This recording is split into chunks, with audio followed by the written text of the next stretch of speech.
খবর 24 সাথে আপনাকে স্বাগত। নতুন নতুন খবর জানার জন্য আমাদের চ্যানেলে চোখ রাখুন। নমস্কার, খবর 24 সাথে আপনাদের স্বাগত। দর্শক, ঝুটিকা সফরে বাংলায় আসতে পারেন প্রধানমন্ত্রী নরেন্দ্র মোদী। সূত্রের খবর, চলতি মাসের 24 তারিখ বাংলায় পা রাখতে চলেছেন প্রধানমন্ত্রী। ওই একই দিনে বিহারে রয়েছে পঞ্চায়েত রাজ দিবস অনুষ্ঠান এবং সূত্রের খবর সেখান থেকে সরাসরি বাংলায় আসতে পারেন তিনি। মোদীর আগমনে দিনই হতে পারে মেট্রো রেলের উদ্বোধনী অনুষ্ঠান।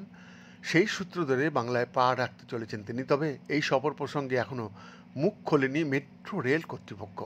গোপনীয়তা বজায় রেখেই চলছে প্রধানমন্ত্রী সফরের আয়োজন। সূত্রের খবর, শিয়ালদা মেট্রো রেলের যে সম্প্রসারণের কাজ চলছে তা উদ্বোধন হতে পারে সেই দিনই। উল্লেখ্য, ওয়াকফ সংশোধনী বিল আইনে পরিণত হওয়ার পর থেকেই দফায় দফায় পারদ চলেছে বাংলায়। মালদা, মুর্শিদাবাদ, হুগলি সহ রাজ্যের একাধিক জেলায় সন্ত্রাসের আবহ। ওয়াকফের বিরোধিতায় করা আন্দোলন নিয়েছে অশান্তি রূপ। পরিস্থিতি নিয়ন্ত্রণে আনতে কেন্দ্রীয় বাহিনী মোতায়েনের নির্দেশ দিয়েছে আদালত। আশা করা যায় প্রধানমন্ত্রী সফরের আগেই সেই সন্ত্রাসের আবহ কেটে যাবে বাংলায়।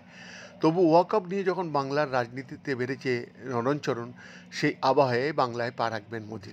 রবিবার চাকরি বাতিল ও মুর্শিদাবাদের অশান্তির প্রতিবাদে কলেজ স্কোয়ারে প্রথম মিছিল ও তারপর সভা করেছে বঙ্গ বিজেপি। সেই সভাতেও শুভেন্দুর মুখে উঠে এসেছে প্রধানমন্ত্রী সফরের কথা। তিনি বলেন, আমরা নবান্ন অভিযান করতে চাই। প্রধানমন্ত্রীর সফর শেষে এই নিয়ে একটা আলোচনায় বসা হবে। রাজ্য সভাপতি সুকুন্দা মুন্দার তারিখ ঠিক করবেন নবান্ন অভিযানে। বৈদ্যনাথ দাসের রিপোর্ট, খবর 24/7।